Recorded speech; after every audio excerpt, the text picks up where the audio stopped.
The Sayings of the Buddha. Choices. We are what we think. All that we are arises with our thoughts. With our thoughts we make the world. Speak or act with an impure mind, and trouble will follow you as the wheel follows the ox that draws the cart. We are what we think. All that we are arises with our thoughts. With our thoughts we make the world. Speak or act with a pure mind, and happiness will follow you as your shadow, unshakable. Look how he abused me and beat me, how he threw me down and robbed me. Live with such thoughts, and you live in hate. Look how he abused me and beat me, how he threw me down and robbed me. Abandon such thoughts, and live in love. In this world, hate never yet dispelled hate. Only love dispels hate. This is the law, ancient and inexhaustible. You too shall pass away. Knowing this, how can you quarrel? How easily the wind overturns a frail tree. Seek happiness in the senses, indulge in food and sleep, and you too will be uprooted. The wind cannot overturn a mountain. Temptation cannot touch the man who is awake, strong and humble, who masters himself and minds the law. If a man's thoughts are muddy, if he is reckless and full of deceit, how can he wear the yellow robe? Whoever is master of his own nature, bright, clear, and true, he may indeed wear the yellow robe. Mistaking the false for the true, and the true for the false, you overlook the heart and fill yourself with desire. See the false as false, the true as true. Look into your heart. Follow your nature. An unreflecting mind is a poor roof. Passion, like the rain, floods the house, but if the roof is strong, there is shelter. Whoever follows impure thoughts suffers in this world and the next. In both worlds he suffers, and how greatly, when he sees the wrong he has done. But whoever follows the law is joyful here and joyful there. In both worlds he rejoices, and how greatly, when he sees the good he has done. For great is the harvest in this world, and greater still in the next. However many holy words you read, however many you speak, what good will they do you if you do not act upon them? Are you a shepherd who counts another man's sheep, never sharing the way? Read as few words as you like, and speak fewer, but act upon the law. Give up the old ways, passion, enmity, folly. Know the truth, and find peace. Share the way. Wakefulness. Wakefulness is the way to life. The fool sleeps, as if he were already dead, but the master is awake, and he lives forever. He watches. He is clear. How happy he is, for he sees that wakefulness is life. How happy he is, following the path of the awakened. With great perseverance he meditates, seeking freedom and happiness. So awake, reflect, watch, work with care and attention. Live in the way, and the light will grow in you.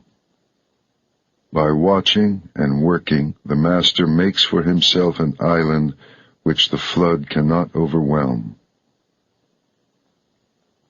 The fool is careless, but the master guards his watching. It is his most precious treasure. He never gives in to desire. He meditates, and in the strength of his resolve he discovers true happiness. He overcomes desire, and from the tower of wisdom he looks down with dispassion upon the sorrowing crowd. From the mountaintop he looks down on those who live close to the ground. Mindful among the mindless, awake while others dream, swift as the racehorse, he outstrips the field. By watching, Indra became king of the gods. How wonderful it is to watch, how foolish to sleep. The beggar who guards his mind and fears the waywardness of his thoughts burns through every bond with the fire of his vigilance. The beggar who guards his mind and fears his own confusion cannot fall. He has found the way to peace. Mind. As the fletcher whittles and makes straight his arrows, so the master directs his straying thoughts. Like a fish out of water, stranded on the shore, thoughts thrash and quiver, for how can they shake off desire? They tremble, they are unsteady, they wander at their will. It is good to control them, and to master them brings happiness. But how subtle they are, how elusive. The task is to quieten them, and by ruling them to find happiness. With single-mindedness the master quells his thoughts. He ends their wandering. Seated in the cave of the heart, he finds freedom. How can a troubled mind understand the way? If a man is disturbed, he will never be filled with knowledge. An untroubled mind, no longer seeking to consider what is right and what is wrong, a mind beyond judgments, watches and understands. Know that the body is a fragile jar, and make a castle of your mind.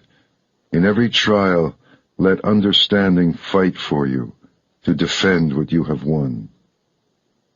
For soon the body is discarded. Then what does it feel? A useless log of wood, it lies on the ground. Then what does it know? Your worst enemy cannot harm you as much as your own thoughts unguarded. But, once mastered, no one can help you as much, not even your father or your mother. Flowers. Who shall conquer this world, and the world of death with all its gods? Who shall discover the shining way of the law? You shall, even as the man who seeks flowers finds the most beautiful, the rarest. Understand that the body is merely the foam of a wave, the shadow of a shadow. Snap the flower arrows of desire, and then, unseen, escape the king of death, and travel on. Death overtakes the man who gathers flowers, when with distracted mind and thirsty senses he searches vainly for happiness in the pleasures of the world. Death fetches him away as a flood carries off a sleeping village. Death overcomes him when, with distracted mind and thirsty senses, he gathers flowers. He will never have his fill of the pleasures of the world. The bee gathers nectar from the flower without marring its beauty or perfume. So let the master settle and wander. Look to your own faults, what you have done or left undone. Overlook the faults of others. Like a lovely flower, bright but scentless, are the fine but empty words of the man who does not mean what he says. Like a lovely flower, bright and fragrant, are the fine and truthful words of the man who means what he says. Like garlands woven from a heap of flowers, fashion from your life as many good deeds. The perfume of sandalwood, rosebay, or jasmine cannot travel against the wind, but the fragrance of virtue travels even against the wind as far as the ends of the world. How much finer is the fragrance of virtue than of sandalwood, rosebay, of the blue lotus, or jasmine. The fragrance of sandalwood and rosebay does not travel far, but the fragrance of virtue rises to the heavens. Desire never crosses the path of virtuous and wakeful men. Their brightness sets them free. How sweetly the lotus grows in the litter of the wayside. Its pure fragrance delights the heart. Follow the awakened, and from among the blind the light of your wisdom will shine out purely. The Fool. How long the night to the watchman, how long the road to the weary traveler, how long the wandering of many lives to the fool who misses the way. If the traveler cannot find master or friend to go with him, let him travel on alone rather than with a fool for company. My children, my wealth, so the fool troubles himself. But how has he children or wealth? He is not even his own master. The fool, who knows he is a fool, is that much wiser. The fool who thinks he is wise is a fool indeed. Does the spoon taste the soup? A fool may live all his life in the company of a master and still miss the way. The tongue tastes the soup. If you are awake in the presence of a master, one moment will show you the way. The fool is his own enemy. The mischief he does is his undoing. How bitterly he suffers. Why do what you will regret? Why bring tears upon yourself? Do only what you do not regret, and fill yourself with joy. For a while the fool's mischief tastes sweet, sweet as honey, but in the end it turns bitter, and how bitterly he suffers. For months the fool may fast, eating from the tip of a grass blade. Still, he is not worth a penny beside the master whose food is the way. Fresh milk takes time to sour, so a fool's mischief takes time to catch up with him. Like the embers of a fire, it smolders within him. Whatever a fool learns, it only makes him duller. Knowledge cleaves his head, but then he wants recognition, a place before other people, a place over other people. Let them know my work, let everyone look to me for direction. Such are his desires, such is his swelling pride. One way leads to wealth and fame, the other to the end of the way. Look not for recognition, but follow the awakened, and set yourself free. The Wise Man. The wise man tells you where you have fallen, and where you yet may fall, invaluable secrets. Follow him, follow the way. Let him chasten and teach you and keep you from mischief. The world may hate him, but good men love him. Do not look for bad company, or live with men who do not care. Find friends who love the truth. Drink deeply. Live in serenity and joy. The wise man delights in the truth and follows the law of the awakened. The farmer channels water to his land, the fletcher whittles his arrows, and the carpenter turns his wood. So the wise man directs his mind. The wind cannot shake a mountain. Neither praise nor blame moves the wise man. He is clarity. Hearing the truth, he is like a lake, pure and tranquil and deep. Want nothing. Where there is desire, say nothing. Happiness or sorrow, whatever befalls you, walk on, untouched, unattached. Do not ask for family or power or wealth, either for yourself or for another. Can a wise man wish to rise unjustly? Few cross over the river, most are stranded on this side. On the river bank they run up and down. But the wise man, following the way, crosses over beyond the reach of death. He leaves the dark way for the way of light. He leaves his home, seeking happiness on the hard road. Free from desire, free from possessions, free from the dark places of the heart, free from attachment and appetite, following the 7 lights of awakening, and rejoicing greatly in his freedom.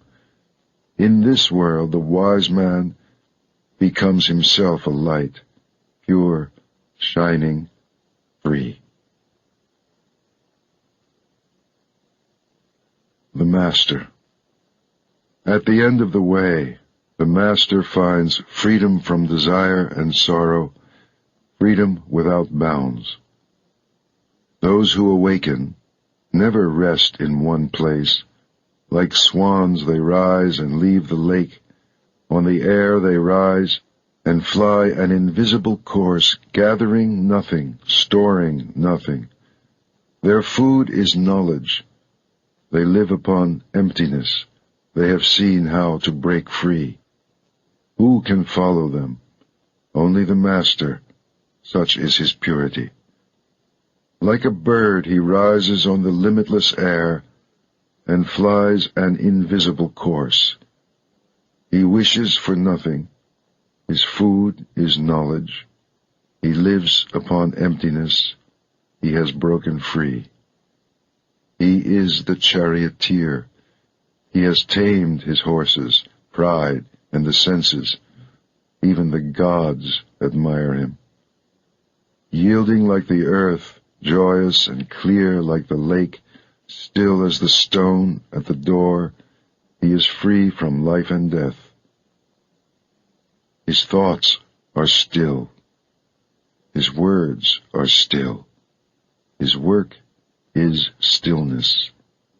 He sees his freedom and is free. The Master surrenders his beliefs. He sees beyond the end and the beginning. He cuts all ties. He gives up all his desires. He resists all temptations. And he rises. And wherever he lives, in the city or the country, in the valley or in the hills, there is great joy.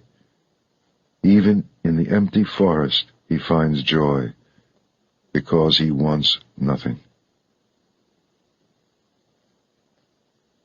The thousands. Better than 1,000 hollow words is one word that brings peace.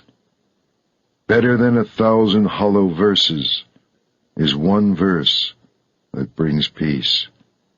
Better than 100 hollow lines is one line of the law bringing peace. It is better to conquer yourself than to win 1,000 battles.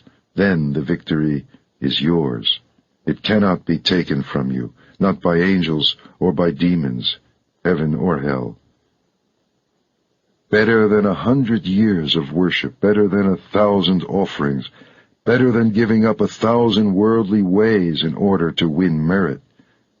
Better even than tending in the forest a sacred flame for 100 years is one moment's reverence for the man who has conquered himself.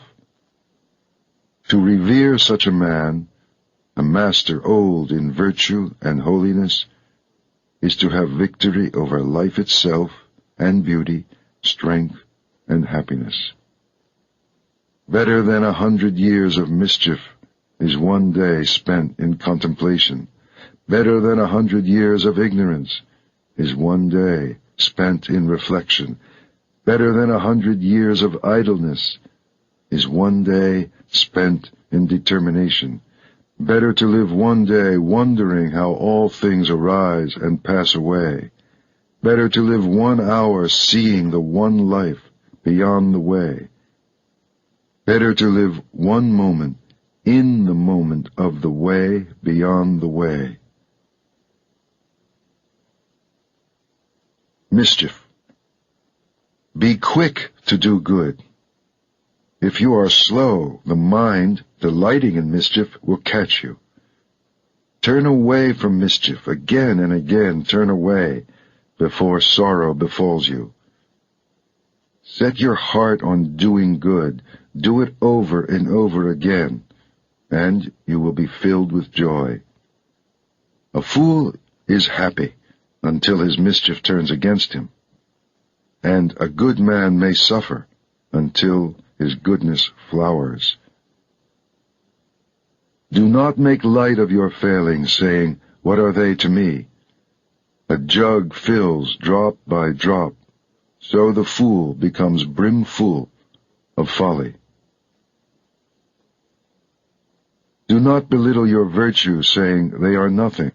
A jug fills drop by drop, so the wise man becomes brimful of virtue. As the rich merchant with few servants shuns a dangerous road, and the man who loves life shuns poison, beware the dangers of folly and mischief. For an unwounded hand may handle poison, the innocent come to no harm, but as dust thrown against the wind, mischief is blown back in the face of the fool who wrongs the pure and harmless. Some are reborn in hell, some in this world, the good in heaven, but the pure are not reborn, nowhere. Not in the sky, nor in the midst of the sea, nor deep in the mountains can you hide from your own mischief. Not in the sky, nor in the midst of the ocean, nor deep in the mountains, nowhere can you hide from your own death. Violence. All beings tremble before violence. All fear death. All love life. See yourself in others. Then whom can you hurt? What harm can you do? He who seeks happiness by hurting those who seek happiness will never find happiness. For your brother is like you. He wants to be happy. Never harm him, and when you leave this life, you too will find happiness. Never speak harsh words, for they will rebound upon you. Angry words hurt, and the hurt rebounds. Like a broken gong, be still, be silent. Know the stillness of freedom, where there is no more striving. Like herdsmen driving their cows into the fields, old age and death will drive you before them. But the fool in his mischief forgets, and he lights the fire wherein one day he must burn. He who harms the harmless or hurts the innocent, 10 times shall he fall, into torment or infirmity, injury or disease or madness, persecution or fearful accusation, loss of family, loss of fortune. Fire from heaven shall strike his house, and when his body has been struck down, he shall rise in hell. He who goes naked with matted hair, mud bespattered, who fasts and sleeps on the ground and smears his body with ashes, and sits in endless meditation, so long as he is not free from doubts, he will not find freedom. But he who lives purely and self-assured, in quietness and virtue, who is without harm or hurt or blame, even if he wears fine clothes, so long as he also has faith, he is a true seeker. A noble horse rarely feels the touch of the whip. Who is there in this world as blameless? Then, like a noble horse, smart under the whip, burn and be swift, believe, meditate, see. Be harmless, be blameless, awake to the law, and from all sorrow free yourself. The farmer channels water to his land, the fletcher whittles his arrows, the carpenter turns his wood, and the wise man masters himself. Old age. The world is on fire, and are you laughing? You are deep in the dark. Will you not ask for light? For behold your body, a painted puppet, a toy, jointed and sick, and full of false imaginings, a shadow that shifts and fades. How frail it is, frail and pestilent. It sickens, festers, and dies. Like every living thing, in the end, it sickens and dies. Behold these whitened bones, the hollow shells and husks of a dying summer, and are you laughing? You are a house of bones, flesh and blood for plaster. Pride lives in you, and hypocrisy, decay, and death. The glorious chariots of kings shatter, so also the body turns to dust. But the spirit of purity is changeless, and so the pure instruct the pure. The ignorant man is an ox. He grows in size, not in wisdom. Vainly I sought the builder of my house through countless lives. I could not find him. How hard it is to tread life after life. But now I see you, O builder, and never again shall you build my house. I have snapped the rafters, split the ridgepole, and beaten out desire, and now my mind is free. There are no fish in the lake. The long-legged cranes stand in the water. Sad is the man who in his youth lived loosely and squandered his fortune. Sad as a broken bow, and sadly is he sighing after all that has arisen and has passed away. Yourself. Love yourself and watch, today, tomorrow, always. First, establish yourself in the way, then teach, and so defeat sorrow. To straighten the crooked, you must first do a harder thing, straighten yourself. You are your only master. Who else? Subdue yourself and discover your master. Willfully you have fed your own mischief. Soon it will crush you as the diamond crushes stone. By your own folly you will be brought as low as your worst enemy wishes. So the creeper chokes the tree.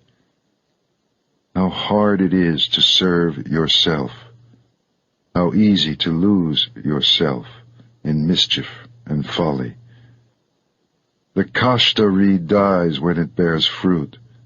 So the fool, scorning the teachings of the awakened, spurning those who follow the law, perishes when his folly flowers. Mischief is yours, sorrow is yours, but virtue also is yours, and purity. You are the source of all purity and all impurity. No one purifies another. Never neglect your work for another's, however great his need. Your work is to discover your work, and then, with all your heart, to give yourself to it. The world. Do not live in the world in distraction and false dreams outside the law. Arise and watch. Follow the way joyfully through this world and beyond. Follow the way of virtue. Follow the way joyfully through this world and on beyond. Or consider the world a bubble, a mirage. See the world as it is, and death shall overlook you. Come, consider the world, a painted chariot for kings, a trap for fools. But he who sees goes free. As the moon slips from behind a cloud and shines, so the master comes out from behind his ignorance and shines. This world is in darkness. How few have eyes to see. How few the birds who escape the net and fly to heaven. Swans rise and fly toward the sun. What magic! So do the pure conquer the armies of illusion and rise and fly. If you scoff at heaven and violate the law, if your words are lies, where will your mischief end? The fool laughs at generosity. The miser cannot enter heaven. But the master finds joy in giving, and happiness is his reward. And more, for greater than all the joys of heaven and of earth, greater still than dominion over all the worlds, is the joy of reaching the stream. The man who is awake. He is awake. The victory is his. He has conquered the world. How can he lose the way who is beyond the way? His eye is open. His foot is free. Who can follow after him? The world cannot reclaim him or lead him astray, nor can the poisoned net of desire hold him. He is awake. The gods watch over him. He is awake and finds joy in the stillness of meditation and in the sweetness of surrender. Hard it is to be born, hard it is to live, harder still to hear of the way, and hard to rise, follow, and awake. Yet the teaching is simple. Do what is right, be pure. At the end of the way is freedom. Till then, patience. If you wound or grieve another, you have not learned detachment. Offend in neither word nor deed. Eat with moderation. Live in your heart. Seek the highest consciousness. Master yourself according to the law. This is the simple teaching of the awakened. The rain could turn to gold, and still your thirst would not be slaked. Desire is unquenchable, or it ends in tears, even in heaven. He who wishes to awake consumes his desires joyfully. In his fear, a man may shelter in mountains, or in forests, in groves of sacred trees, or in shrines. But how can he hide there from his sorrow? He who shelters in the way and travels with those who follow it comes to see the four great truths concerning sorrow, the beginning of sorrow, the eightfold way, and the end of sorrow. Then, at last, he is safe. He has shaken off sorrow. He is free. The awakened are few and hard to find. Happy is the house where a man awakes. Blessed is his birth. Blessed is the teaching of the way. Blessed is the understanding among those who follow it, and blessed is their determination. And blessed are they who revere the man who awakes and follows the way. They are free from fear. They are free. They have crossed over the river of sorrow. Joy. Live in joy, in love, even among those who hate. Live in joy, in health, even among the afflicted. Live in joy, in peace, even among the troubled. Live in joy without possessions, like the shining ones. The winner sows hatred because the loser suffers. Let go of winning and losing, and find joy. There is no fire like passion, no crime like hatred, no sorrow like separation, no sickness like hunger, and no joy like the joy of freedom. Health, contentment, and trust are your greatest possessions, and freedom your greatest joy. Look within. Be still. Free from fear and attachment, know the sweet joy of the way. How joyful to look upon the awakened and to keep company with the wise. How long the road to the man who travels with a fool, but whoever follows those who follow the way discovers his family and is filled with joy. Follow then the shining ones, the wise, the awakened, the loving, for they know how to work and forbear. Follow them as the moon follows the path of the stars.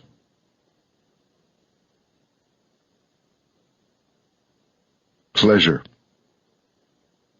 Do not let pleasure distract you from meditation, from the way.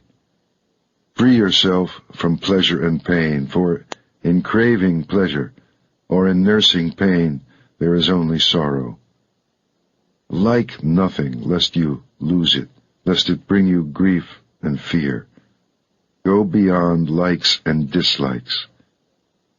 From passion and desire, sensuousness and lust, arise grief and fear. Free yourself from attachment. He is pure and sees. He speaks the truth and lives it. He does his own work. So he is admired and loved. With a determined mind and undesiring heart, he longs for freedom. He is called Udamsoto, he who goes upstream. When a traveler at last comes home from a far journey, with what gladness his family and his friends receive him. Even so shall your good deeds welcome you like friends, and with what rejoicing when you pass from this life to the next. Anger. Let go of anger. Let go of pride. When you are bound by nothing, you go beyond sorrow. Anger is like a chariot careering wildly. He who curbs his anger is the true charioteer. Others merely hold the reins. With gentleness, overcome anger. With generosity, overcome meanness. With truth, overcome deceit. Speak the truth. Give whatever you can. Never be angry. These 3 steps will lead you into the presence of the gods. The wise harm no one. They are masters of their bodies, and they go to the boundless country. They go beyond sorrow. Those who seek perfection keep watch by day and night till all desires vanish. Listen, Atula, this is not new. It is an old saying. They blame you for being silent. They blame you when you talk too much and when you talk too little. Whatever you do, they blame you. The world always finds a way to praise and a way to blame. It always has, and it always will. But who dares blame the man whom the wise continually praise, whose life is virtuous and wise, who shines like a coin of pure gold? Even the gods praise him, even Brahma praises him. Beware of the anger of the body. Master the body, let it serve truth. Beware of the anger of the mouth. Master your words, let them serve truth. Beware of the anger of the mind. Master your thoughts, let them serve truth. The wise have mastered body, word, and mind. They are the true masters. Impurity. You are as the yellow leaf. The messengers of death are at hand. You are to travel far away. What will you take with you? You are the lamp to lighten the way. Then hurry, hurry. When your light shines without impurity or desire, you will come into the boundless country. Your life is falling away. Death is at hand. Where will you rest on the way? What have you taken with you? You are the lamp to lighten the way. Then hurry, hurry. When your light shines purely, you will not be born, and you will not die. As a silversmith sifts dust from silver, remove your own impurities, little by little. Or, as iron is corroded by rust, your own mischief will consume you. Neglected, the sacred verses rust, for beauty rusts without use, and, unrepaired, the house falls into ruin, and the watch, without vigilance, fails. In this world and the next, there is impurity and impurity. When a woman lacks dignity, when a man lacks generosity, but the greatest impurity is ignorance. Free yourself from it. Be pure. Life is easy for the man who is without shame, impudent as a crow, a vicious gossip, vain, meddlesome, dissolute. But life is hard for the man who quietly undertakes the way of perfection with purity, detachment, and vigor. He sees light. If you kill, lie, or steal, commit adultery, or drink, you dig up your own roots. And if you cannot master yourself, the harm you do turns against you grievously. You may give in the spirit of light, or as you please, but if you care how another man gives or how he withholds, you trouble your quietness endlessly. These envying roots, destroy them, and enjoy a lasting quietness. There is no fire like passion. There are no chains like hate. Illusion is a net, desire a rushing river. How easy it is to see your brother's faults, how hard to face your own. You winnow his in the wind like chaff, but yours you hide like a cheat covering up an unlucky throw. Dwelling on your brother's faults multiplies your own. You are far from the end of your journey. The way is not in the sky, the way is in the heart. See how you love whatever keeps you from your journey. But the Tathagatas, they who have gone beyond, have conquered the world. They are free. The way is not in the sky, the way is in the heart. All things arise and pass away, but the awakened awake forever. The just. If you determine your course with force or speed, you miss the way of the law.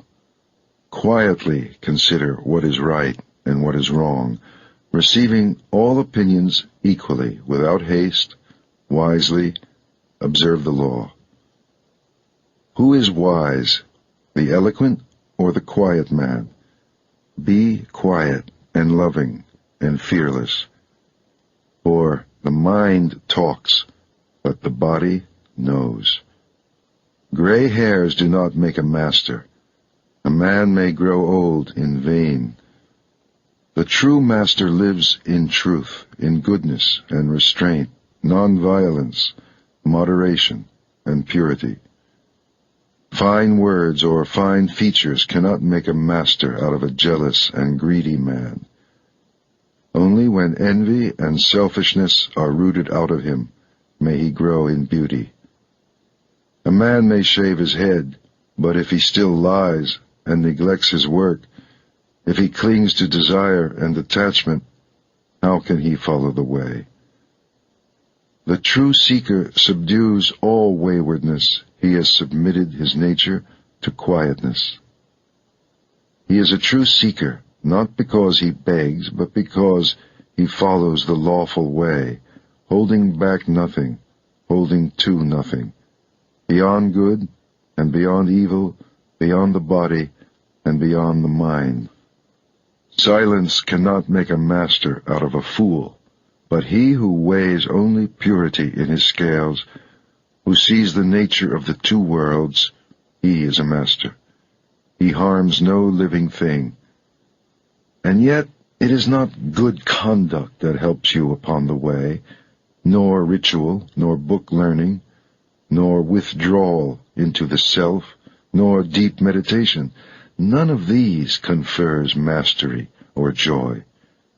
O seeker, rely on nothing until you want nothing. The way. The way is eightfold. There are 4 truths. All virtue lies in detachment. The master has an open eye. This is the only way to the opening of the eye. Follow it. Outwit desire. Follow it to the end of sorrow. When I pulled out sorrow's shaft, I showed you the way. It is you who must make the effort. The masters only point the way. But if you meditate and follow the law, you will free yourself from desire. Everything arises and passes away. When you see this, you are above sorrow. This is the shining way. Existence is sorrow. Understand and go beyond sorrow. This is the way of brightness. Existence is illusion. Understand. Go beyond. This is the way of clarity. You are strong. You are young. It is time to arise. So, arise, lest through irresolution and idleness you lose the way. Master your words. Master your thoughts. Never allow your body to do harm. Follow these 3 roads with purity, and you will find yourself upon the one way, the way of wisdom. Sit in the world. Sit in the dark. Sit in meditation. Sit in light. Choose your seat. Let wisdom grow. Cut down the forest, not the tree, for out of the forest comes danger. Cut down the forest, fell desire, and set yourself free. While a man desires a woman, his mind is bound as closely as a calf to its mother. As you would pluck an autumn lily, pluck the arrow of desire. For he who is awake has shown you the way of peace. Give yourself to the journey. Here shall I make my dwelling in the summer and the winter and in the rainy season. So the fool makes his plans, sparing not a thought for his death. Death overtakes the man who, giddy and distracted by the world, cares only for his flocks and his children. Death fetches him away as a flood carries off a sleeping village. His family cannot save him, not his father, nor his sons. Know this. Seek wisdom and purity.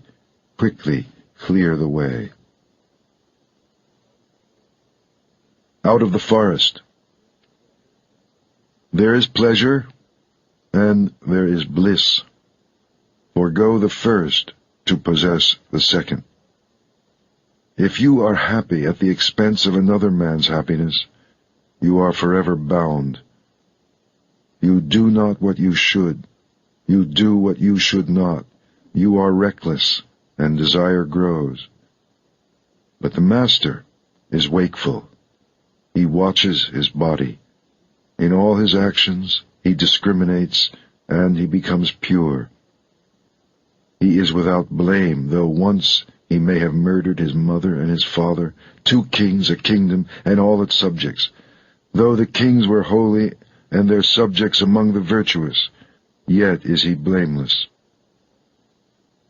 The followers of the awakened awake, and day and night they watch and meditate upon their master.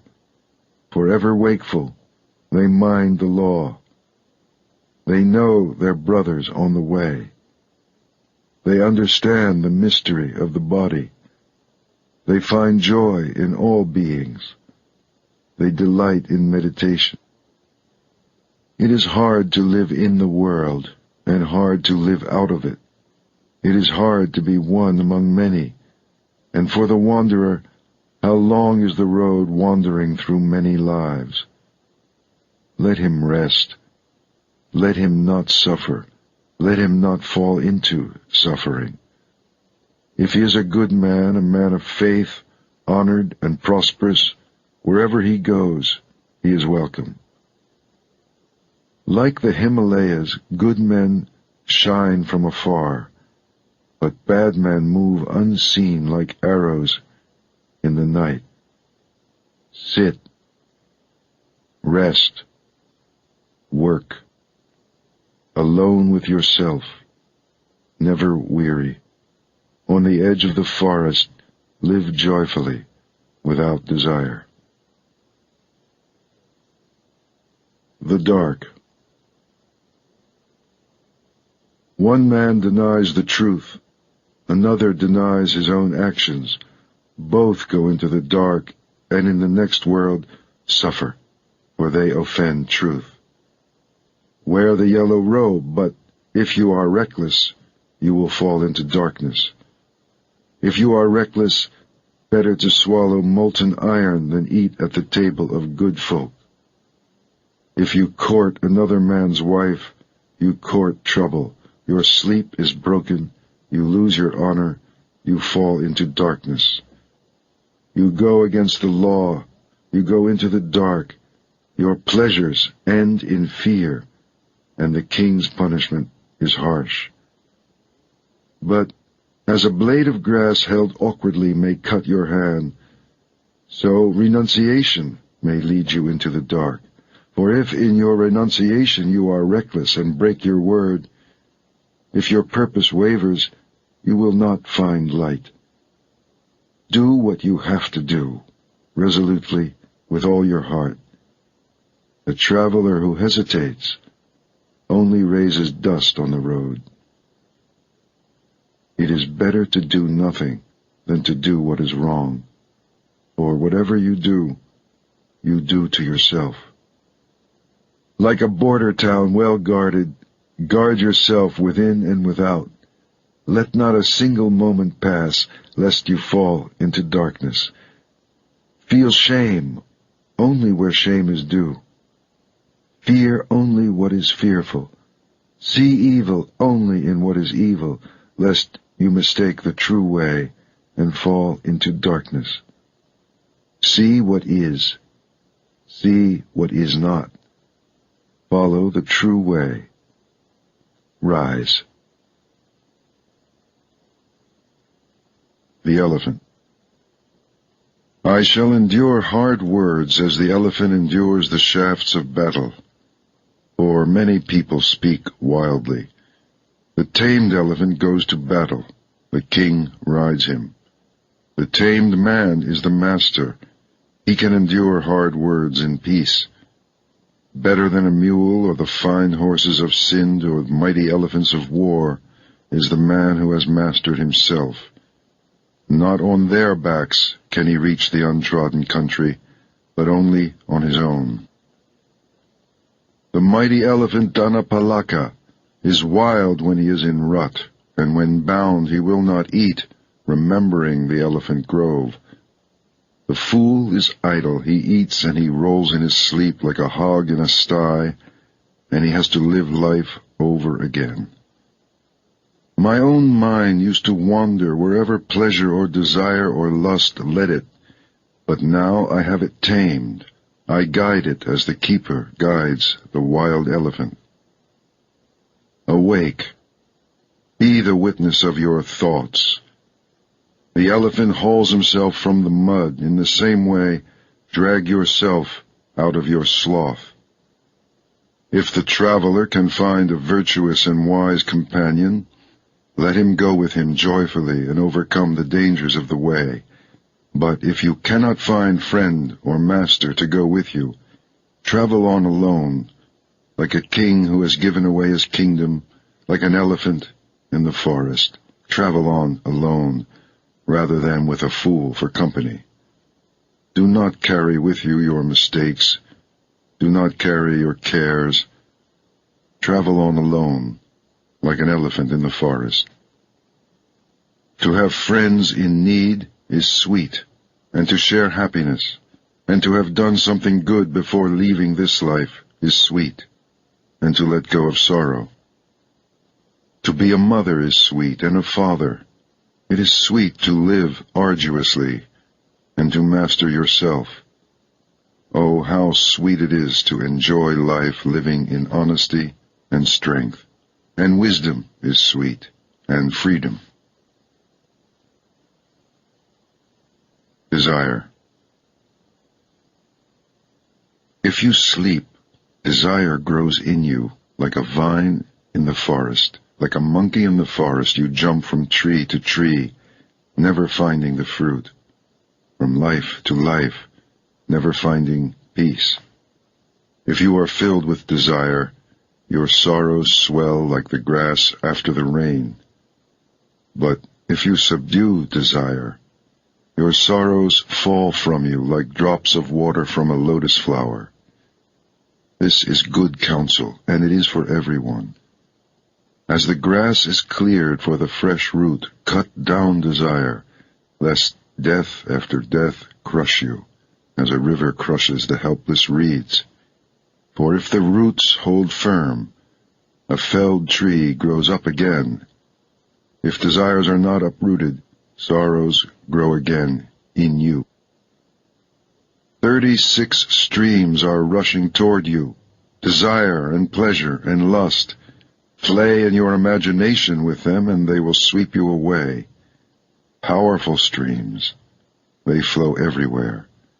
Strong vine, if you see it spring up, take care. Pull it out by the roots. Pleasures flow everywhere. You float upon them, and are carried from life to life. Like a hunted hare you run, the pursuer of desire pursued, harried from life to life. O seeker, give up desire. Shake off your chains. You have come out of the hollow into the clearing. The clearing is empty. Why do you rush back into the hollow? Desire is a hollow, and people say, "Look, he was free, but now he gives up his freedom." It is not iron that imprisons you, nor rope, nor wood, but the pleasure you take in gold and jewels and sons and wives. Soft fetters, yet they hold you down. Can you snap them? There are those who can, who surrender the world, forsake desire, and follow the way. O slave of desire, float upon the stream. Little spider, stick to your web, or else abandon your sorrows for the way. Abandon yesterday, and tomorrow, and today. Cross over to the farther shore, beyond life and death. Do your thoughts trouble you? Does passion disturb you? Beware of thirstiness, lest your wishes become desires, and desire binds you. Quieten your mind.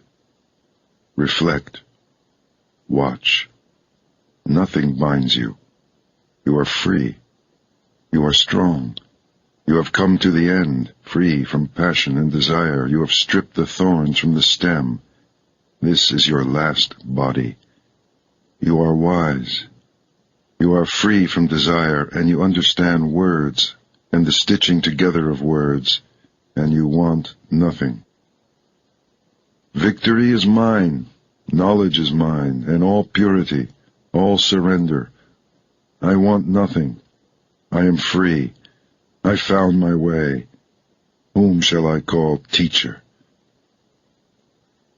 The gift of truth is beyond giving, the taste beyond sweetness, the joy beyond joy. The end of desire is the end of sorrow. The fool is his own enemy. Seeking wealth, he destroys himself. Seek rather the other shore. Weeds choke the field. Passion poisons the nature of man, and hatred, illusion, and desire. Honor the man who is without passion, hatred, illusion, and desire. What you give to him will be given back to you, and more. The Seeker. Master your senses, what you taste and smell, what you see, what you hear. In all things be a master of what you do and say and think. Be free. You are a seeker. Delight in the mastery of your hands and your feet, of your words and your thoughts. Delight in meditation and in solitude. Compose yourself. Be happy.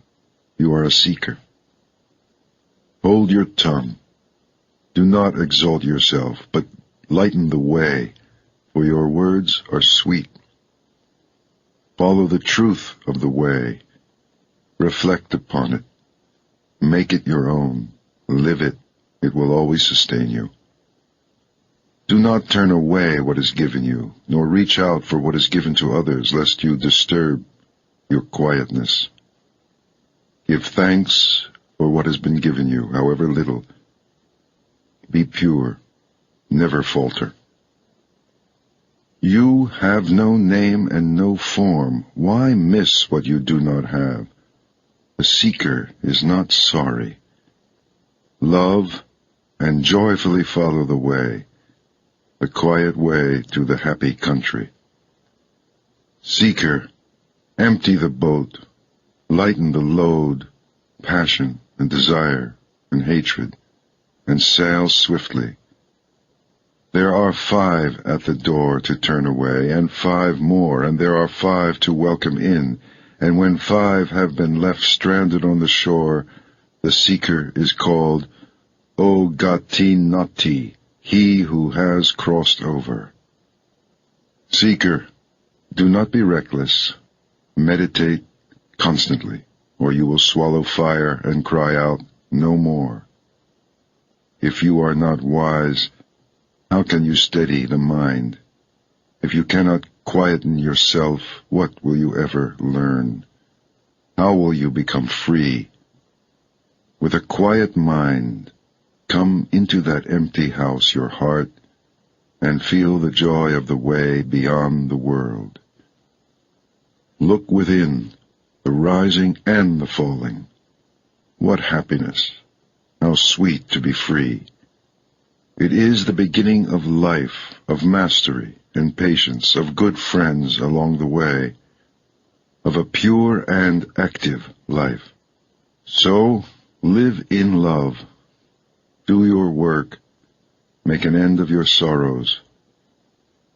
For see how the jasmine releases and lets fall its withered flowers. Let fall willfulness and hatred. Are you quiet? Quieten your body. Quieten your mind. You want nothing. Your words are still. You are still. By your own efforts, waken yourself, watch yourself, and live joyfully. You are the master. You are the refuge. As a merchant breaks in a fine horse, master yourself.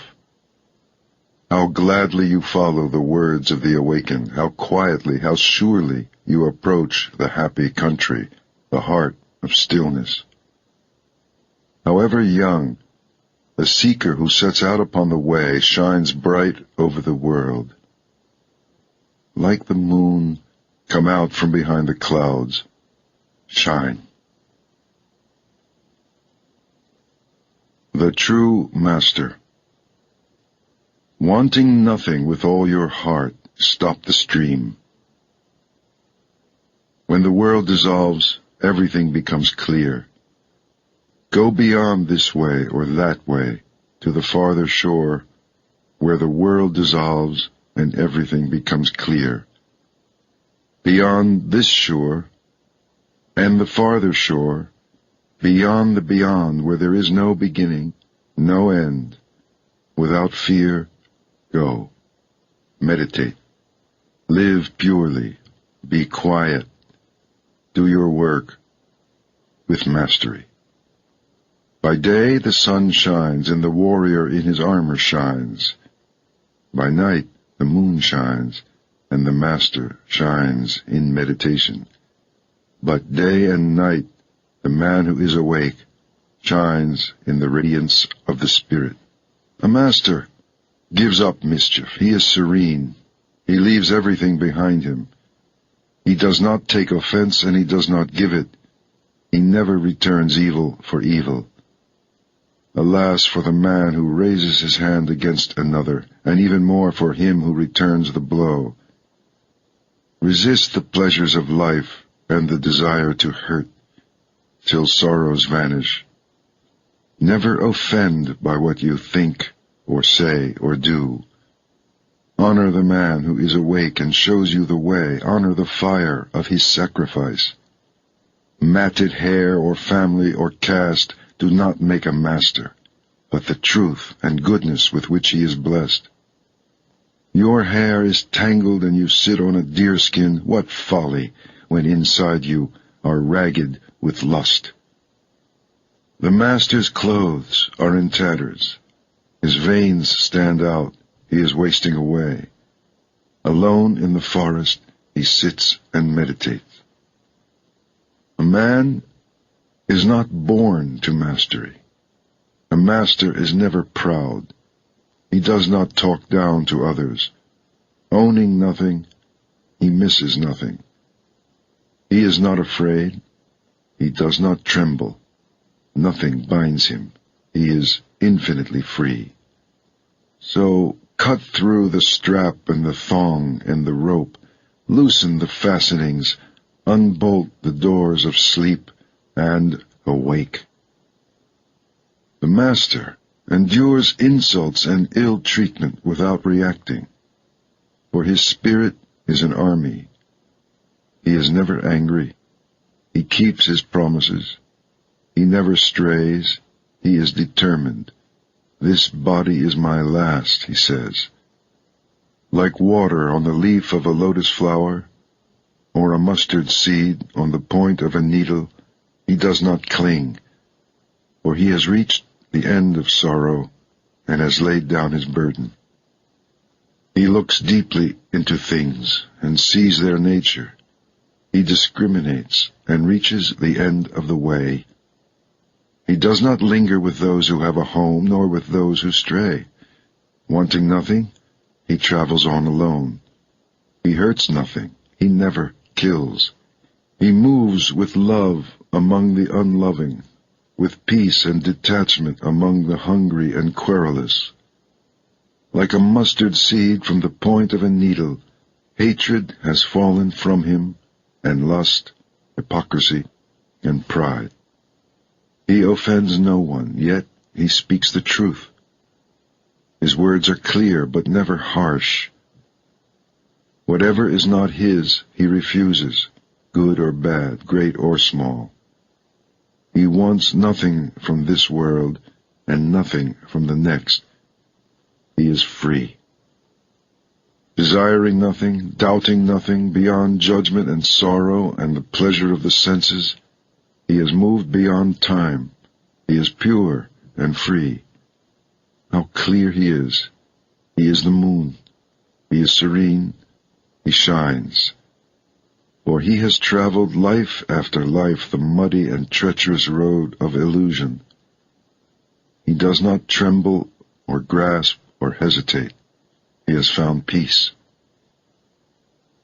Calmly he lets go of life, of home and pleasure and desire. Nothing of men can hold him. Nothing of the gods can hold him. Nothing in all creation can hold him. Desire has left him, never to return. Sorrow has left him, never to return. He is calm. In him the seed of renewing life has been consumed. He has conquered all the inner worlds. With dispassionate eye he sees everywhere the falling and the uprising. And with great gladness he knows that he has finished. He has woken from his sleep, and the way he has taken is hidden from men, even from spirits and gods, by virtue of his purity.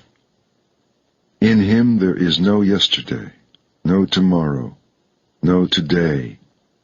Possessing nothing, wanting nothing, he is full of power. Fearless, wise, exalted, he has vanquished all things. He sees by virtue of his purity. He has come to the end of the way, over the river of his many lives, his many deaths, beyond the sorrow of hell, beyond the great joy of heaven, by virtue of his purity. He has come to the end of the way. All that he had to do, he has done, and now he is one. An Afterword, written and read by Jacob Needleman. Buddhism was born in India. In its beginnings it conceived of itself not as a new religion, but as a reconstitution of what is essential in the vastness of the Hindu tradition. Taken as a whole, the Hindu religion can be likened to an Olympian armed campaign, with great generals dispersed abroad, their huge armies and infinitely variegated weaponry converging upon the enemy, the ego, under some divinely conceived master strategy. Compared to this, Buddhism appears upon the Indian scene as a direct, hand-to-hand attack with no holds barred, striking instantly and mercilessly at the enemy's weakest point. By and large, Buddhism has retained this quality of one-pointed practicality, even amid the later flowering of a metaphysics and mythology which, in all of its aspects, rivals the entirety of Hinduism. Put succinctly, the Buddha, who is understood to have lived and taught in the 6th century BC, taught that the principal cause of all human suffering and desolation is the deeply ingrained belief that there is such a thing as a self or ego that persists through time and change. Everything else in Buddhism, its art, philosophy, rituals, and techniques, originated as tools for the destruction of man's illusion that he is a self. This doctrine of no self, or non-Atman, is, as it is said, the diamond which cuts through all errors and confusions of humanity. According to this teaching, everything in human nature is in flux, and a man is nothing but a serial bundle of sensations, thoughts, and feelings, one proceeding from another with nothing to hold them together either in life or death. And not only man, but all things in the universe are without self, without a fixed nature that abides from moment to moment. In the endless and rigorously determined chain of cause and effect that constitutes the universe, we human beings fail by fixing our interest or desire upon one or another phenomenal aggregate, either within ourself or external to ourself. Therein is the root of all our sorrow. What can liberate us is the deep and thorough understanding of all things, including the personality, as causally determined processes of becoming. Consciousness, meaning the totality of thought, feeling, perception, sensation, pleasure and pain, is not a being, but a passion, not an activity, but only a sequence of reactions in which we, who have no power to be either as or when we will, are fatally involved. Individuality is motivated by and perpetuated by wanting, and the cause of all wanting is ignorance. For we ignore that the objects of our desire can never be possessed in any real sense of the word, ignore that even when we have got what we want, we still want to keep it, and are still in the state of desire.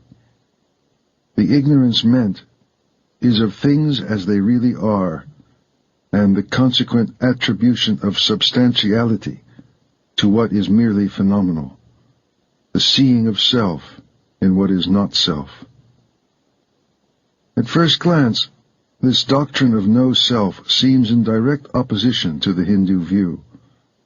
But if there is any general view with which the Buddhist doctrine conflicts, it is surely our own Western worldview, as embodied not only in the popular understanding of Judeo-Christian doctrine, but in the goals our whole civilization has set for itself.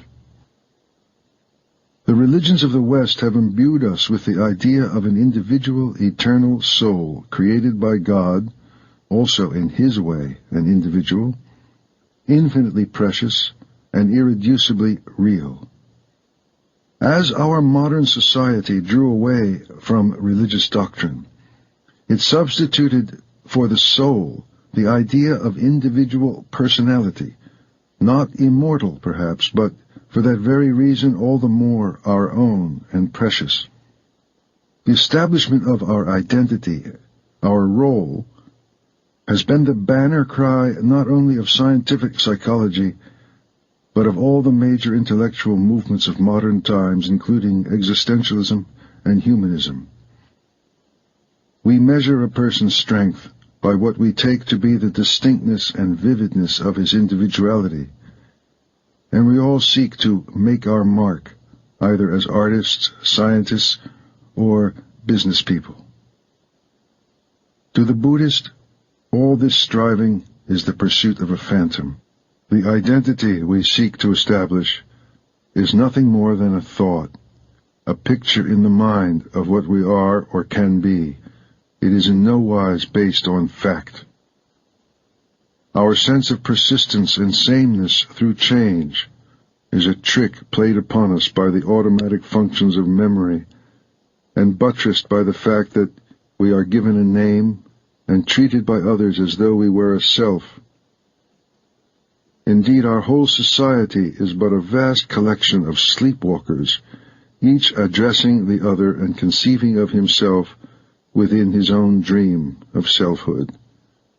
All our ideas of morality and obligation, blame and praise are based on this dream and serve only to strengthen the illusion of its reality. Putting the Buddhist doctrine of no self in the above way, its congruence with Hindu thought becomes clearer.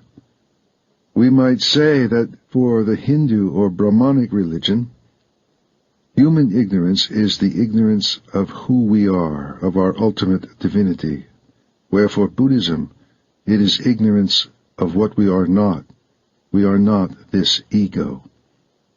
It is in fact the cardinal trait of Buddhism that its teachings are in negative terms. Break down the illusion, the error, and the truth will appear by itself, for it is always there. It is only obscured and hidden by our ignorant beliefs about ourselves and the desires attached thereto. Of all the great religious teachers of the world, none has incarnated and lived the idea that ultimate reality is beyond the grasp of the ordinary mind with more purity and concentration than the Buddha.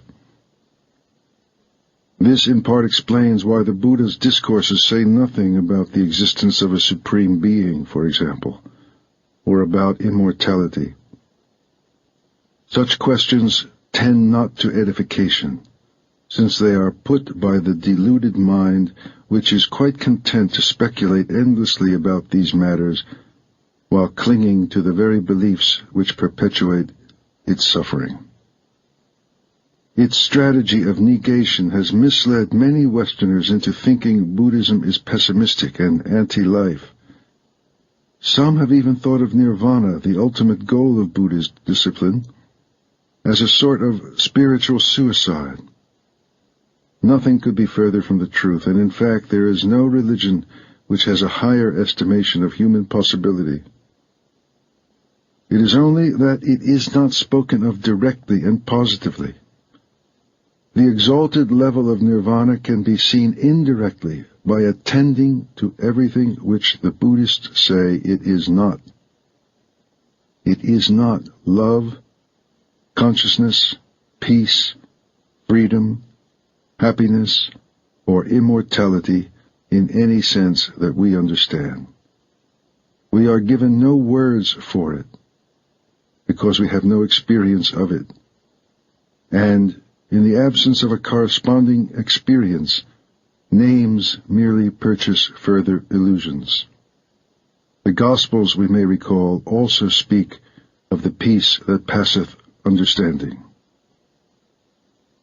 We come to the conclusion that just as the great mystics and saints of our own traditions could describe the supreme reality only by negation and analogy, so the Buddhist tells us of nirvana.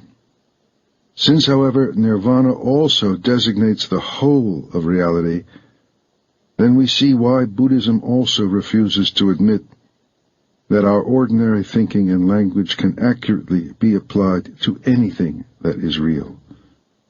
Thus, reality is also named the void, or emptiness.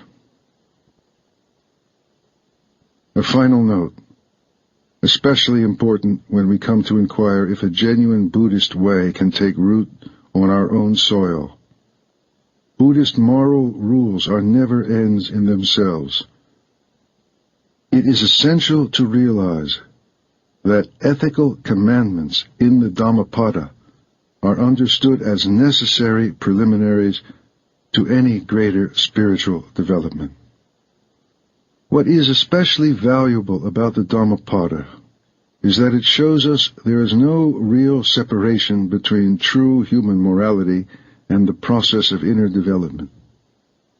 The admonitions and insights in this great text resonate on all levels of our search for our authentic humanity. At one stroke, they bring inspiration to our halting everyday efforts to care for our neighbor and guidance in our efforts to look into ourselves for the radiant energy that is traditionally termed the Buddha nature. The Dhammapada presents itself as the actual sayings of Gautama Buddha and was originally compiled for the growing community of Buddhist monks. It was apparently in existence by the time of the Emperor Ashoka in 250 BC, and quickly became popular with all schools of Buddhist thought and practice. It is now, no doubt, time for it to speak more universally to the whole of our morally and spiritually hungry modern world.